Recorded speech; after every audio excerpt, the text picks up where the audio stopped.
Barra da Tijuca, un vendredi soir chaud, un restaurant luxueux au bord du lac. Ronaldo Monteiro, millionnaire de 45 ans, leva son verre de vin comme un trophée devant des dizaines d'invités.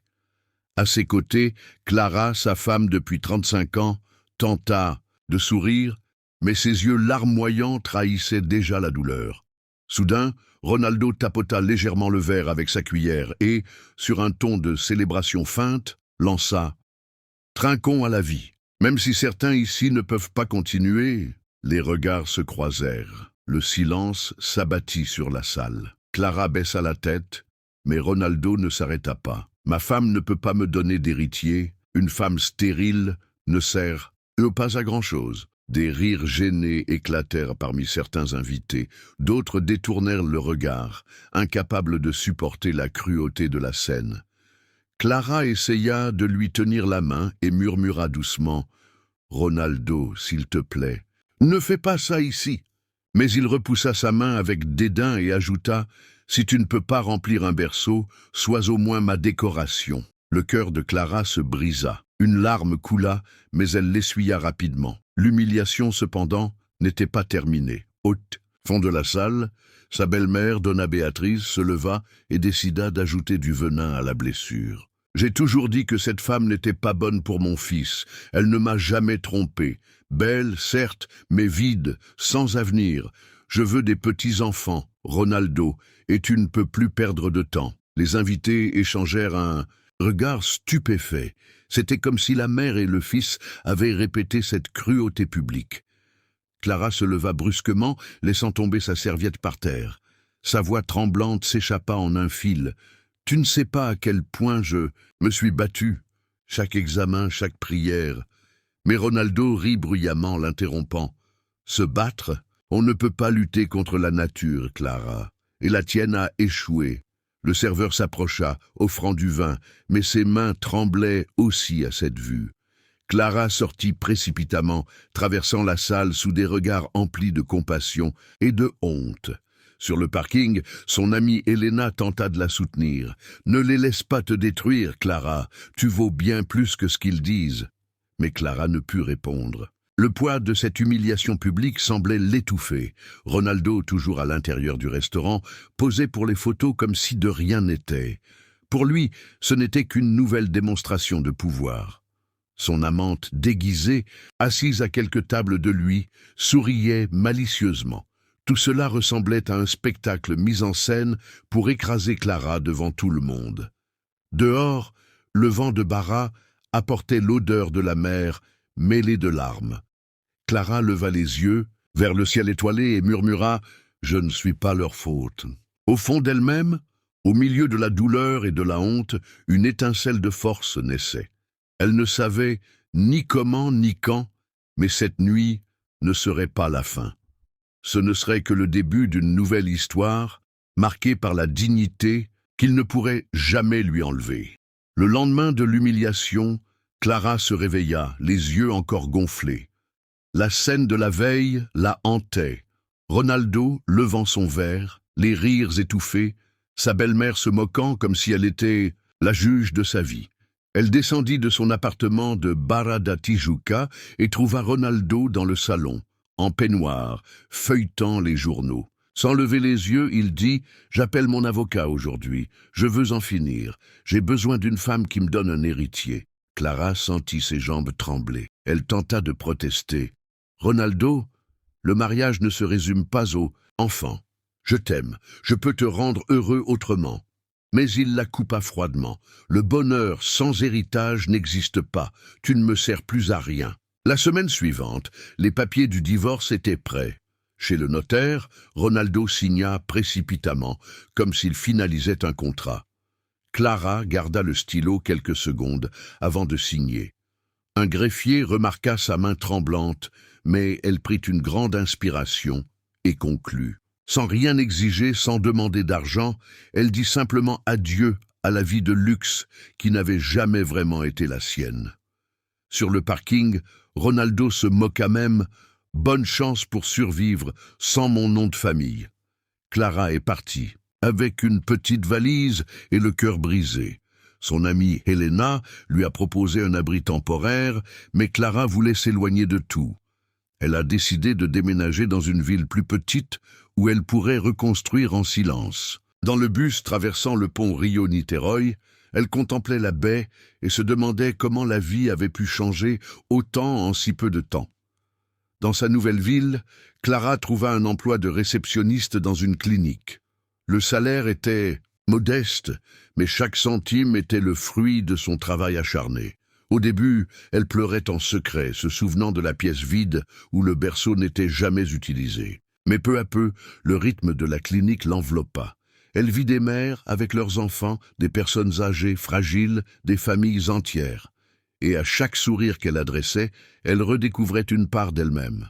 Ronaldo, de son côté, s'est plongé encore plus profondément dans les faux paillettes de Barra da Tijuca. Il participait à des soirées, animait les réseaux sociaux et changeait de petit ami à la vitesse de l'éclair. Cependant, ses affaires ont commencé à mal tourner. Un contrat de plusieurs millions de dollars a échoué, les investisseurs ont perdu confiance et même Ricardo, son associé, a commencé à prendre ses distances. Malgré tout, Ronaldo a accusé les autres, jamais lui-même. Entre-temps, Clara découvrait une nouvelle source d'espoir. Lors d'une garde à la clinique, une assistante sociale lui avait laissé des brochures sur l'adoption. Les yeux de Clara s'illuminèrent. Elle avait toujours rêvé d'être mère, et voilà qu'une porte s'ouvrait. Après des mois d'entretien et de visites, elle rencontra Sofia, une petite fille de 8 ans au sourire timide et au regard profond. Dans cette première étreinte, Clara sentit le vide du vieux berceau se transformer en une véritable chaleur. « Nous sommes une famille maintenant », murmura-t-elle, les larmes aux yeux. À chaque dessin collé sur le réfrigérateur, à chaque bonne nuit avant d'aller au lit, Clara prenait des forces. Je ne considérais plus Ronaldo comme un fardeau, mais comme un lointain souvenir. Le passé avait tenté de la détruire, mais la vie lui avait rendu 2 choses, la dignité et le véritable amour. 6 ans passèrent. Clara n'était plus la même femme qui avait quitté Barra da Tijuca en larmes. Elle travaillait désormais comme coordinatrice de clinique et vivait à côté de Sofia qui avait grandi entourée d'affection, de discipline et de valeurs. La jeune fille était intelligente, polie et rayonnait de lumière. Pour Clara, c'était la preuve vivante que la vie récompense toujours ceux qui choisissent la voie de la dignité. Mais le destin, qui semblait endormi, décida de se réveiller. La clinique fut invitée à participer à un congrès médical à Rio de Janeiro dans un luxueux hôtel de Barra. Clara hésita. Retourner là où elle avait été détruite lui semblait un défi impossible. Pourtant, en regardant Sofia, elle vit le courage dans les yeux de sa fille. « Maman, on va te montrer qui tu es vraiment », dit la jeune fille en souriant. Le jour de l'événement, la salle était bondée d'hommes d'affaires, de médecins et d'investisseurs. Parmi eux se trouvait Ronaldo Monteiro. Le temps n'avait pas été tendre avec lui. Bien qu'il portait encore des costumes coûteux, il avait des cernes sous les yeux et l'expression de quelqu'un qui tentait de maintenir un masque qui ne convainquait plus. Des affaires non conclues et l'absence d'héritier ternissaient son image. Ricardo, son ancien associé, lui adressait à peine la parole.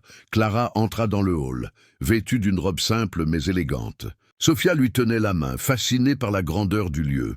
Impossible de passer inaperçu. Des murmures se répandirent. « Clara est-elle de retour ?»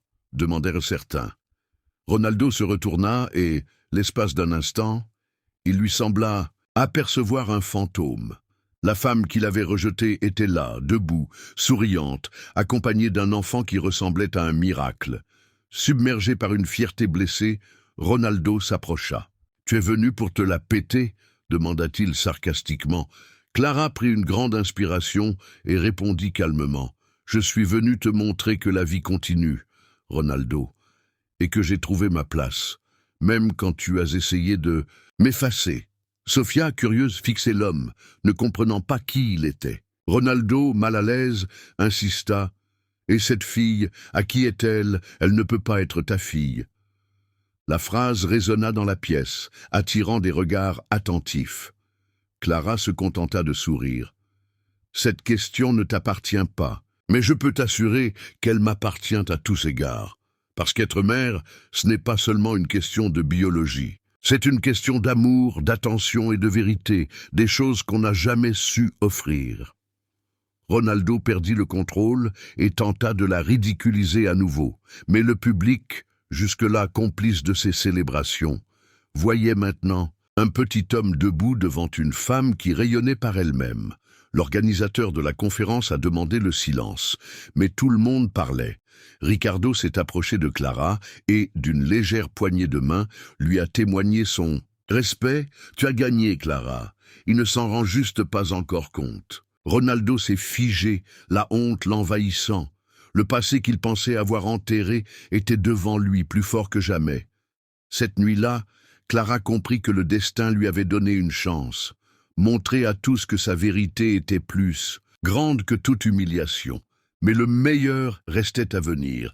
Le lendemain de la conférence, Ronaldo n'arrivait pas à dormir. Ses retrouvailles avec Clara le hantaient.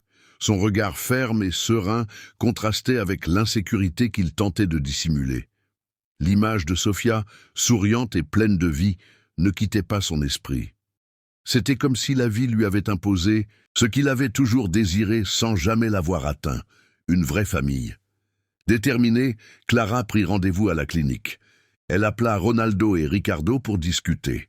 Quand Ronaldo arriva, toujours aussi arrogant, il trouva 2 enveloppes scellées sur la table. Clara ne tarda pas. « Vous m'avez accusé d'être stérile devant tout le monde. Vous avez dit que j'étais incapable. Maintenant, vous allez affronter la vérité. » Elle ouvrit la première enveloppe. Elle contenait des scans vieux de plusieurs années, réalisés par Ronaldo mais ignorés par lui. Le rapport était clair, infertilité masculine sévère. Le silence s'abattit sur la pièce. Ricardo, choqué, prit les papiers et les lut à voix haute, incrédule que son ami les ait cachés. Ronaldo essaya de protester. Ces résultats ne prouvent rien. Mais Clara ouvrait déjà la deuxième enveloppe, contenant cette fois les examens récents.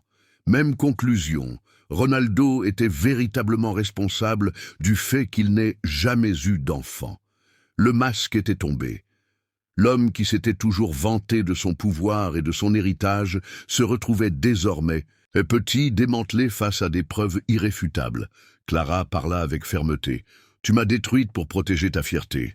Tu m'as fait croire que j'étais inférieur, alors qu'en vérité, le problème venait toujours de toi. Et j'en porte encore les cicatrices aujourd'hui. » Ricardo, consterné, regarda Ronaldo avec mépris. « Tu n'es pas seulement un mauvais mari, Ronaldo. Tu es un lâche. Tu as préféré détruire une femme plutôt que d'affronter ta propre faiblesse. » Pour la première fois, Ronaldo n'avait pas de réponse. Ses yeux s'embuèrent, mais aucune excuse ne pouvait effacer des années de cruauté. Clara poursuivit. « Tandis que tu m'humiliais en public, j'ai découvert qu'être mère va bien au-delà. Du sang. J'ai rencontré Sofia et elle m'a montré ce qu'est le véritable amour. Aujourd'hui, je suis complète, non pas grâce à toi, mais malgré toi. » Juste à ce moment-là, la porte s'ouvrit. Sofia entra, tenant un dessin dans les mains, 3 cœurs reliés par un ruban. Elle le tendit à Clara et sourit. Le contraste était saisissant. D'un côté, l'innocence et la vérité. De l'autre, la fierté vacillante de Ronaldo. Clara se leva, rangea les rapports dans son dossier et dit « Je n'ai pas besoin de révéler ça au monde. La honte est déjà dans tes yeux. Ce que tu m'as fait ne sera jamais oublié. Mais cela ne me définira plus. » Elle se dirigea vers la porte tenant la main de sa fille. Avant de partir, elle regarda de nouveau Ronaldo et conclut « Tu m'as traité de vide. Mais c'est toi qui es vide. » Ronaldo s'affala sur sa chaise, abattu. Ricardo secoua simplement la tête et partit en silence. Clara, quant à elle, quitta la clinique la tête haute, traversant Barra da Tijuca, accompagnée de Sofia. Le vent soufflait fort, mais dans son cœur, la paix régnait. La vérité avait finalement libéré celle qui la méritait, Clara. Voilà pour l'histoire du jour. Indiquez votre ville dans les commentaires ci-dessous. J'aimerais savoir d'où vous nous suivez. Et si vous n'êtes pas encore abonné à la chaîne, profitez-en. Abonnez-vous dès maintenant et partagez cette vidéo. À bientôt pour la prochaine vidéo.